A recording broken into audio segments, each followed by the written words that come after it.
Once again, a very pleasant morning to each and everyone on behalf of Trinity Bible Church. Greetings to Christ Heritage Church.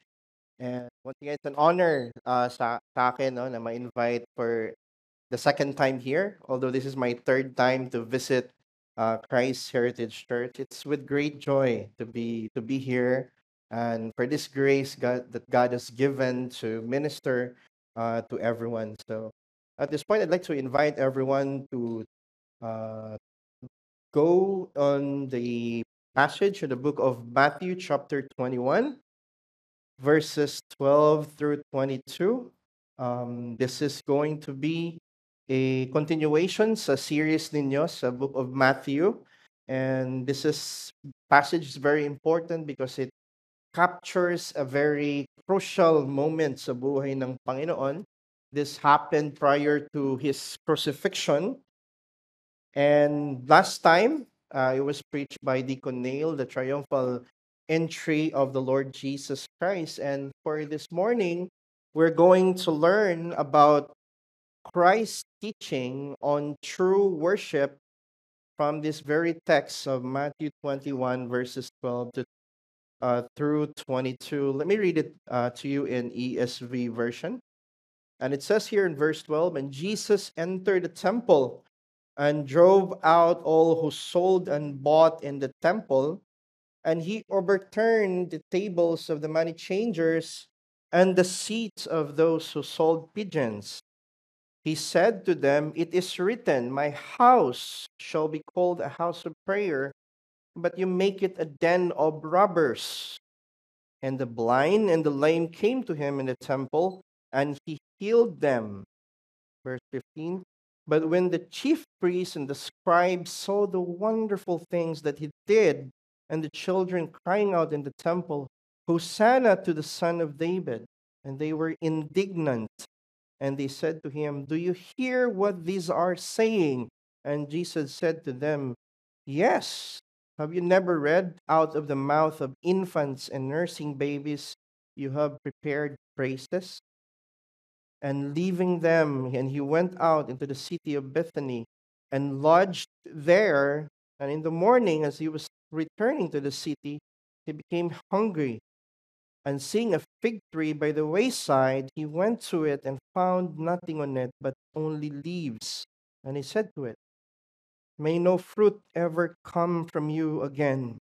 And the fig tree withered at once.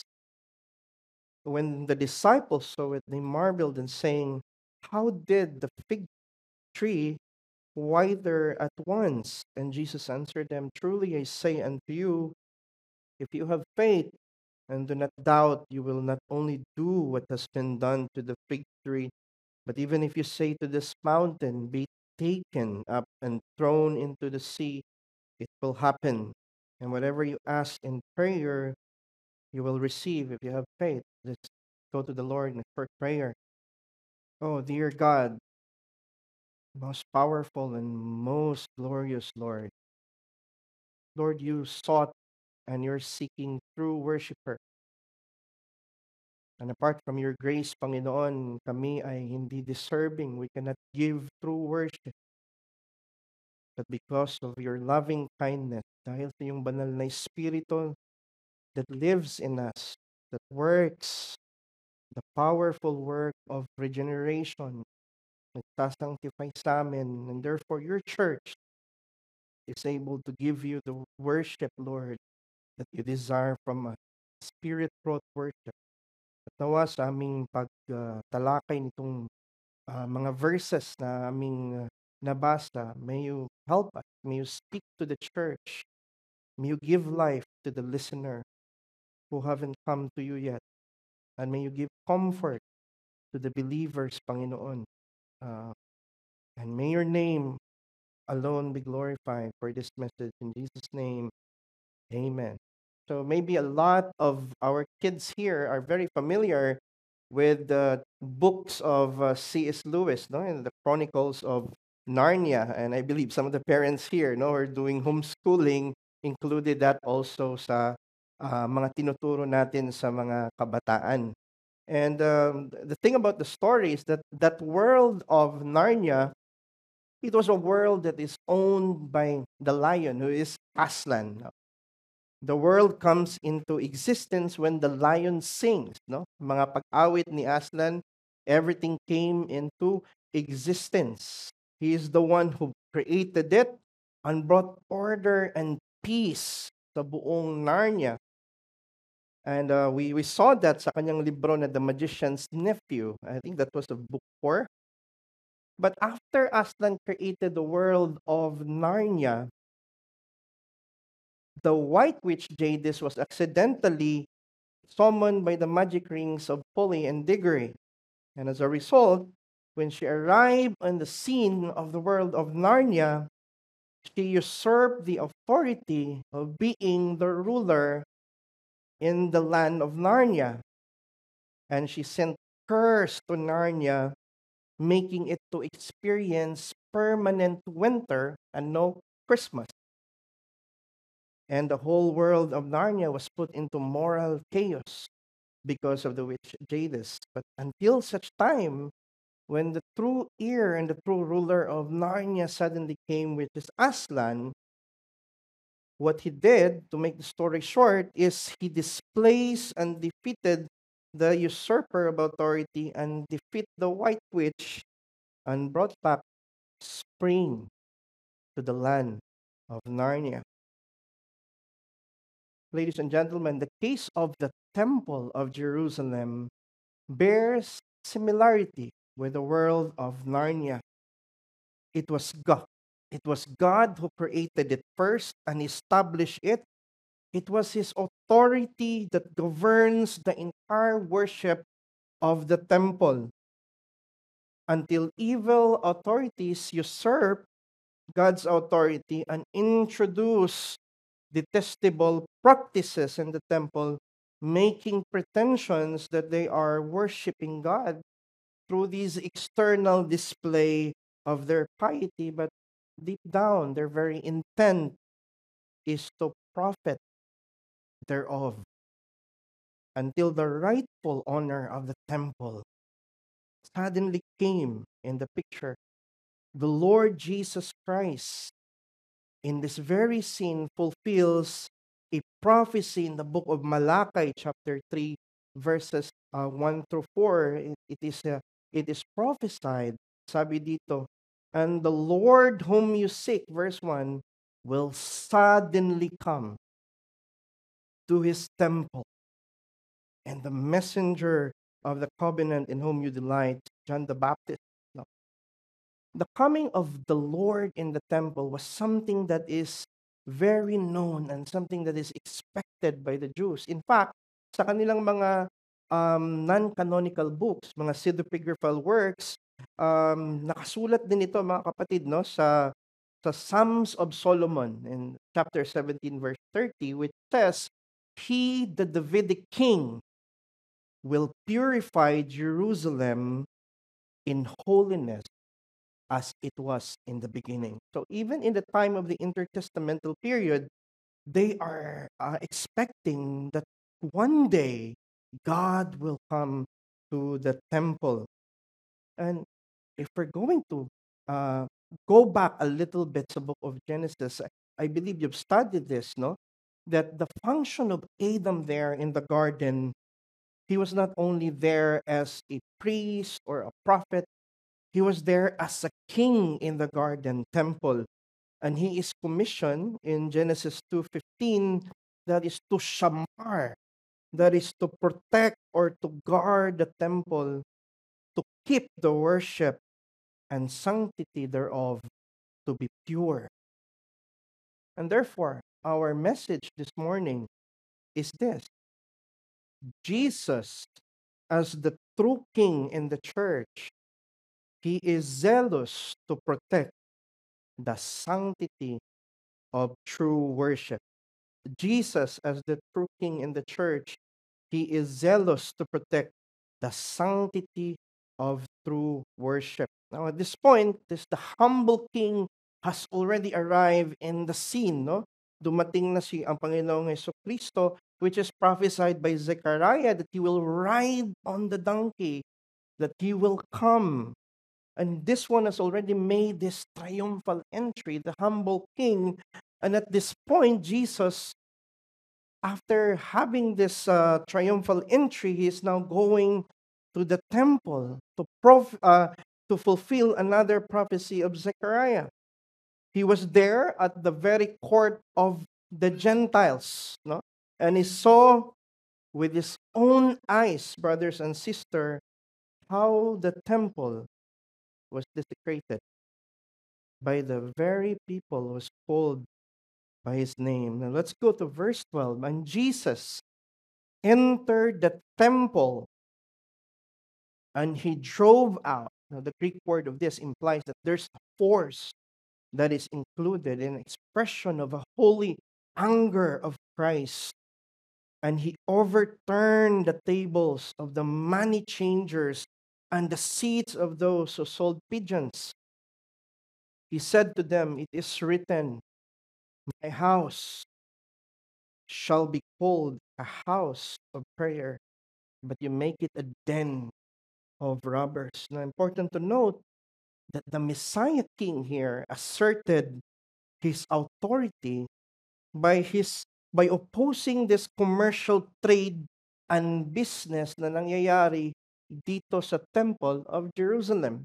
Now you see, the unang temple na itinayo ni Solomon, the first temple was that Solomon established. There are actually three divisions of it. You have the outer court, and there's an inner court, and also the holy of the holiest, no? But during the time of Herod the Great, nung itinayo ng pangalawang templo ni Zerubbabel in the book of Ezra, sa time ni Herod the Great, mga kapatid, no? Inimprove niya ito. It is recorded in the Antiquities of the Jews. Sa sulat mismo ni Josephus, na binago niya itong temple, inimprove niya ito para magsisilbing legacy that will serve as his legacy for all those negative things that he has done to Israel. And from this moment in time, nagkaroon na ng ibang division itong templo. You have the court of the priests. That's the inner part of the court of the temple. They also have the court of the women, na doon lang mag-worship ang mga women. They cannot go any further. There's also the court of the Jews, another division, another partition. And lastly, ang pinaka-last na court doon was the court of the Gentiles, where yung mga lame, mga may sakit, nandun sila nag-worship sa Panginoon, and they're doing their sacrifices there, but they cannot go beyond that from the court of the Gentiles. And this very incident of this text happened here in the court of the Gentiles, mga kapatid, no? And when Jesus went there, he noticed na may mga nakabalandra na mga stalls, no? Sa ilalim ng mga porticos doon sa temple. He saw that they sold animals para sa mga proselyte na mga Gentiles who are sojourning their way to the temple. And this is rather helpful. If you're a Gentile, this is rather helpful para sa iyo because you don't need to bring with you the animals that you're going to go for a sacrifice. It's already there, no? Medyo ma-effort din kasi na maglalakbay ka ng kay layo-layo going to Jerusalem, and then once you delivered your animals there to be sacrificed, and if there's a defect on that, it is rendered as a non-kosher. Hindi siya ma-considered na acceptable sacrifice. So if you have there those businesses of animals, ma-ensure na doon na ang mga checker at nag-inspect na mga animals na kung bibili ka doon at a very high price according to most commentators, you will be assured that the animals that you're going to sacrifice in the temple would be perfectly acceptable. So they do not need to bring with them their animals. And of course, may mga table of money changers din tayo na nakikita, mga kapatid, no, in this particular place, because dito, ang tinatanggap lang na currency as a temple tax, looking at the background of this, is a half shekel or a silver coin. Ito yung Tyrian coinage. Yan lang yung tinatanggap, mga kapatid. And according to the book of Exodus, ang pwedeng i-offer lang na money is silver. And this Tyrian coin is 94% silver. So kaya may mga money changer doon. On a practical level, if looking at the context of this passage, makikita natin na these are rather beneficial and helpful, no? Sa mga worshipers na naglalakbay. But then again, just because an activity is practically beneficial, coram mundo, before the world, it doesn't mean that it is theologically right, coram Deo, before God. Good practice, for it to be good, must be regulated by right and good theology. And one of the research about this mga businesses na nangyayari sa temple, written by V. Epstein, nilinaw dito, mga kapatid, na ito pala mga business and itong mga stalls that are in the court of the Gentiles. Previously, it was not there. It was in Mount Olives, na malapit siya sa templo. But the thing here, this chief high priest, no, during this time, wanted to earn money from those businesses. That's why, by their own authority, he took those businesses and placed it inside the temple so that they can earn or profit from the selling of those animals and money changing na nangyayari. And Jesus Christ, upon seeing these businesses na naging commerce and business na ang kanyang templo, itinaboy niya ang mga sellers and buyers doon sa temple. He was moved with holy anger nung makita niya na ang religious exploitation ay nangyayari doon sa temple mismo. It was further degenerated nung ang templo ay dinala doon sa Babylon, nilusob ng Babylon when it was attacked, and the Ark of the Covenant was lost. Kahit nung itinayo na yung temple nila sa time ni Ezra, the presence of the Lord was no longer there. And this degeneration of the temple was further and further in its spiritual decay. Ginawang marketplace, ginawang source of profit ng mga religious leaders. They don't care if napaka-distracting na mga bleatings and cooings ng mga animals that are within the premises of the temple to disturb the worshipers and prayers in the temple. And Christ is so angry about this. The point that I'm trying to get across here is the sanctity of public worship. Ang sabi ni Christ kanina, my house, he calls the temple as my house shall be called a house of prayer. The sanctity of public worship is maintained when it is regulated by Christ's authority. But it is compromised when people misuse worship merely for personal advantage or personal gain. This text, brothers and sisters, serves as a warning as to how sad a state when greediness and avarice creeps into the church. We are warned that greed and worship do not mix. We can take Ananias, for example. They compromised their worship of God by what? By keeping for themselves an amount for the land that was sold for the Lord. Acts 5, 1 through 10. God punished Gehazi and transferred the leprosy of Naaman to him because he asked for a payment from Naaman in exchange of the miracle Achan, in the book of Joshua, was stored a robe of Babylon, gold, silver. Instead of surrendering it to the Lord completely, he was punished because of such sin as greed. Greediness, brothers and sisters, this text reminds us, is always an enemy of the ministry. Many a great man fell because of greed, because of this sin. And it's a good thing, no, that we evaluate our activities. Do we have activities that prioritizes our own profit than worship?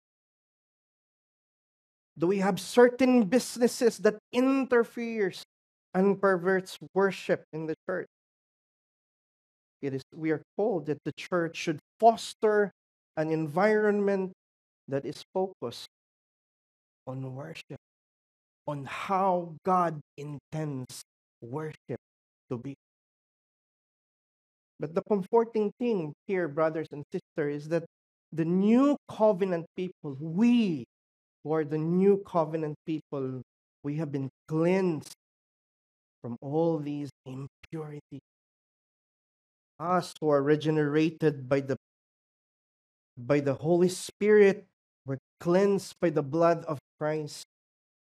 We are regenerated and sanctified, and it was His death and resurrection that makes us a dwelling place of God.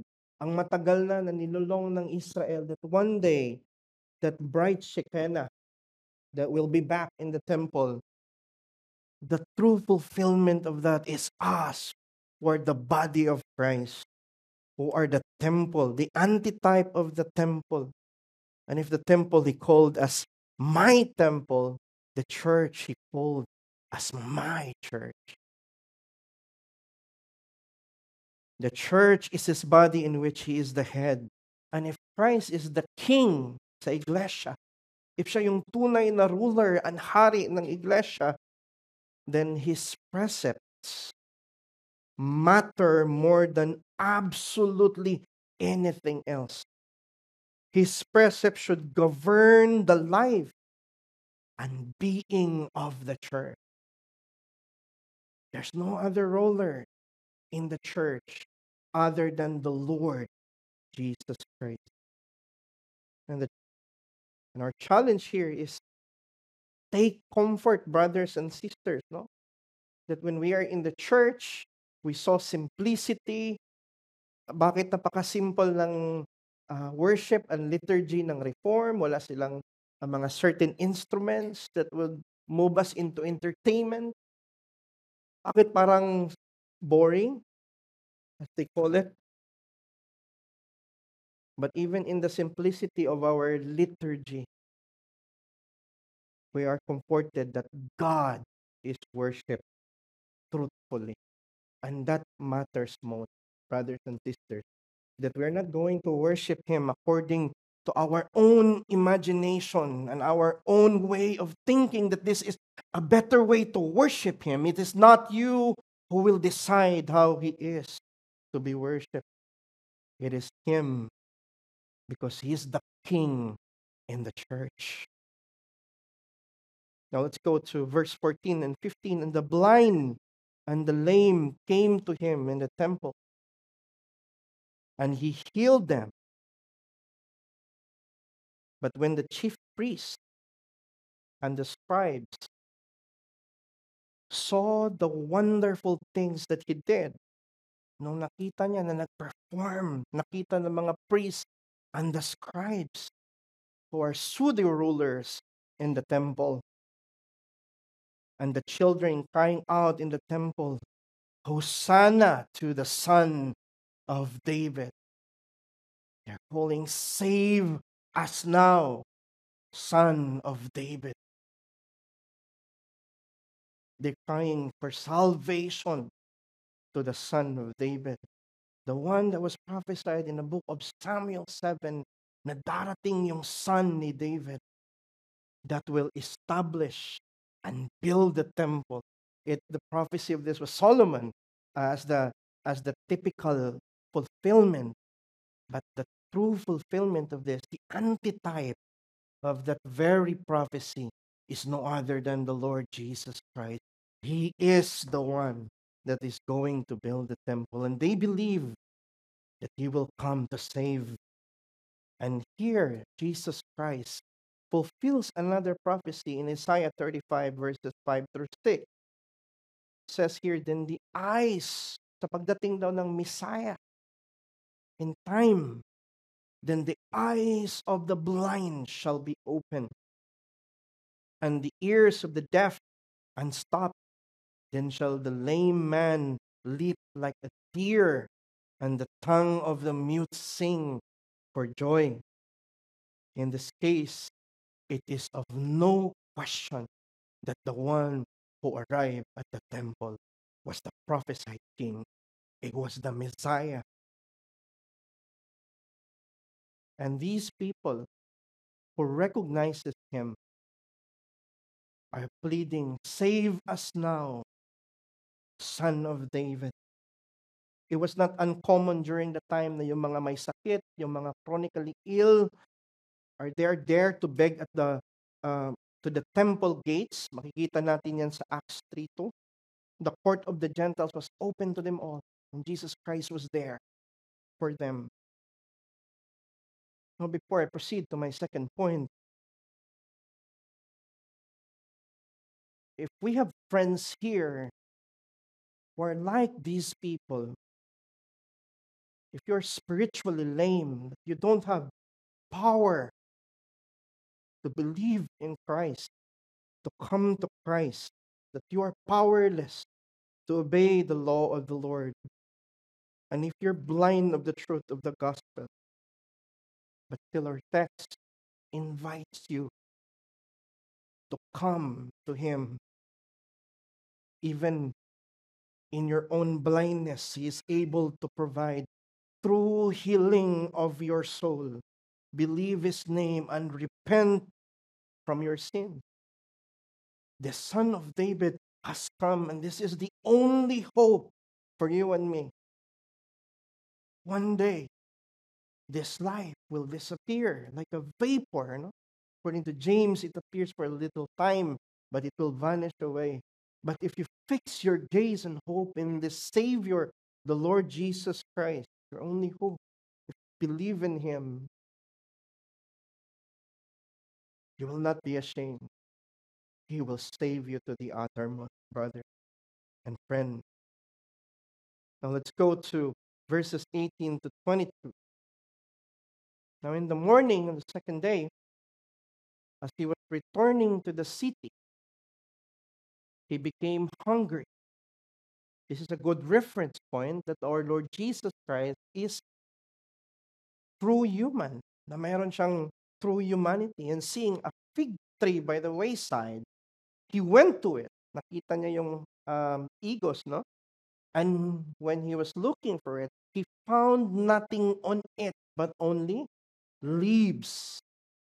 And he said to it in verse 19, may no fruit ever come from you again. And the fig tree, when Jesus Christ curses the fig tree, it withered at once. And when the disciples saw it, they marveled, saying, how did the fig tree wither at once? Now, some commentators are having trouble with the connection of the fig tree with the temple cleansing. Are they separated? Are they taken to be separate? Or are they connected events? But I am convinced with some commentaries that I read that these two events are very connected. Important to note here that Christ cursed the fig tree. Why he cursed it? Because the fig tree is showing itself to have many leaves, yet bears no fruit. Now, according to the book of Mark 11, verse 13, no? Some commentators ask, why would Jesus demand a fruit from the fig tree when the book of Mark clearly states that it is not season for figs? it doesn't make sense. Why are you going to look for a fruit when it's not yet season na magbunga ang mga fig tree, right? But the thing here that I'm trying to get across, under the normal situations kasi mga kapatid, no? The fruit of the figs comes a little after the appearance of the leaves. Pag nakita nila na may mga leaves na doon, it is anticipated na may bunga talaga na mahanap, especially if there are many leaves in the figs. And what this fig tree is doing is it is making an advertisement or a message. Look at me. There are lots of leaves here. Therefore, there's a fruit in it. Look at the external part. Look at the leaves. It's giving an advertisement that there is a fruit in it. And therefore, Christ cursed the fig tree as an illustration of his judgment sa temple. That temple may be showing a lot of things that are external. That they would see that this temple is alive, that God is in this temple. It's showing many leaves, but in reality, there is no fruit in it. And the point is, true worship, ang tunay na pagsamba, we learn from the first point that it must be regulative, right?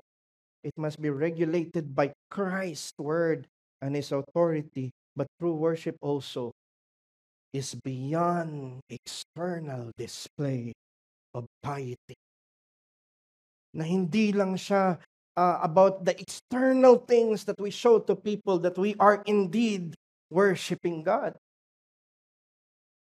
Mere externalism devoid of internal reverence is nothing short of hypocrisy. And this is the very worship that the Pharisees were doing. It's more of a showing off of some external thing. There's nothing wrong if our faith will be shown external because we are the light of the world and salt of the earth, no? That our goodness will be seen by other people. But if that's only what it means to worship, there it gets wrong. Remember the church of Sardis. Maybe you're very familiar because you've gone through the book of Revelation. Sabi dito, verse 1, chapter 3, verse 1. I know your works. You have a reputation of being alive, but you are dead. Do you see that? It's possible for a church that is very confessional, that is very doctrinal,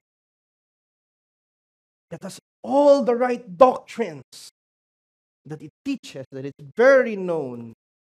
They are known as has the reputation of being a living church, a church that is alive in the eyes of men.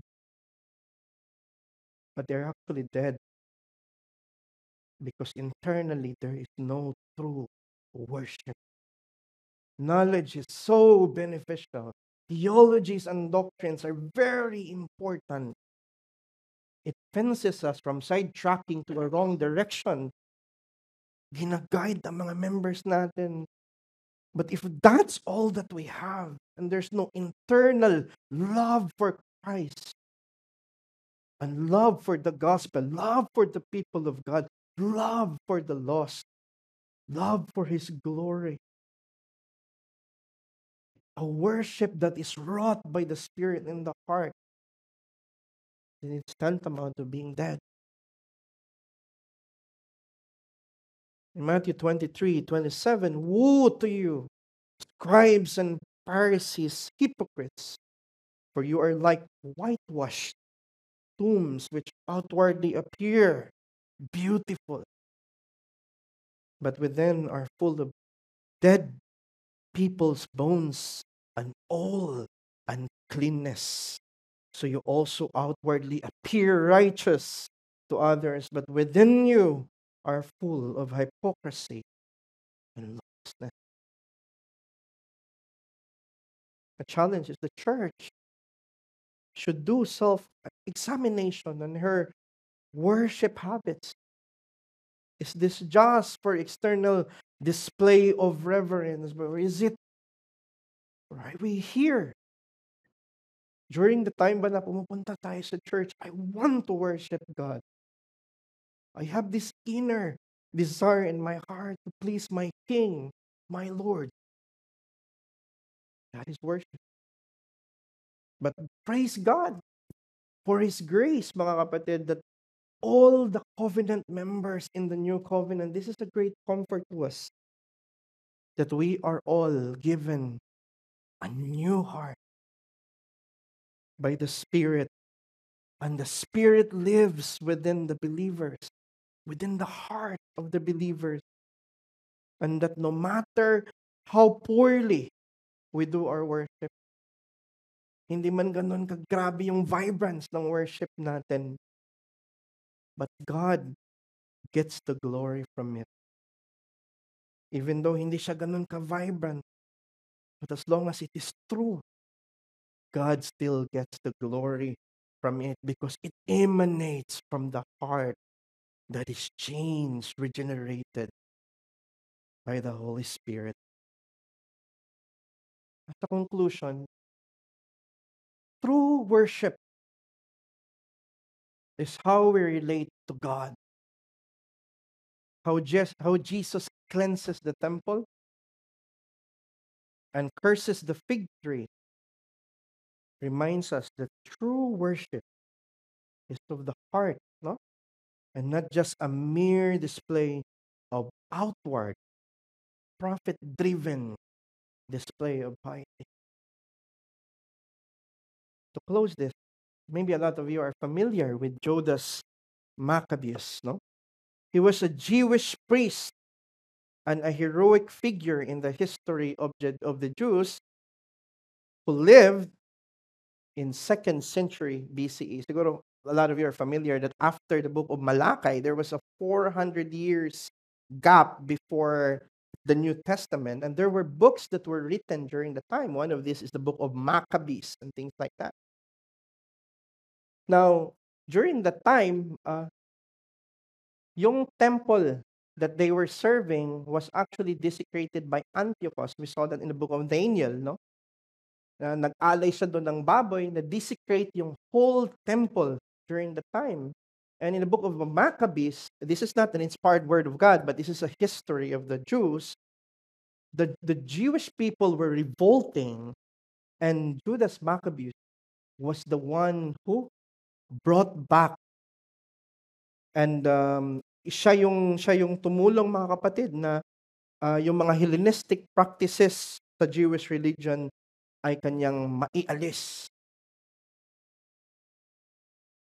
Naging successful ang kanilang guerrilla campaign, and the Israelites obtained religious freedom. They reclaimed Jerusalem and purified the second temple. Kaya siya merong tinatawag na the Festival of Hanukkah, or the Feast of Dedication, na makikita natin sa New Testament, right? This is in commemoration of what Judas Maccabeus did from the abomination done by Antiochus of Epiphanes. And they were thinking that this Judas Maccabeus was the true purifier of the temple. But brothers and sisters, the one who purifies the temple is no other than the Lord Jesus Christ. His life, death, and resurrection bought our sanctification. What a great Savior. In 70 AD, this temple that we see here is being attacked and judged. But rest assured, He's building a temple through His death At tayo yon who are sanctified by the Spirit. And all of this happened because of the perfect sacrifice of Christ. Let's give glory to Him in prayer. Our dear Lord, maraming salamat, Panginoon, for teaching your people about true worship. You let us see, Panginoon, na ang tunay na pagsamba, the one that is regulated by your word, that is regulated by your authority, Panginoon. And we saw also the true worship is of the heart. We all had this evil heart, Panginoon, and we are ill qualified to worship you.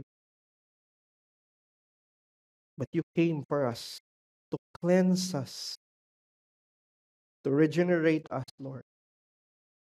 Give us a heart that we don't deserve, so that we can come to you, Lord, and worship you with boldness.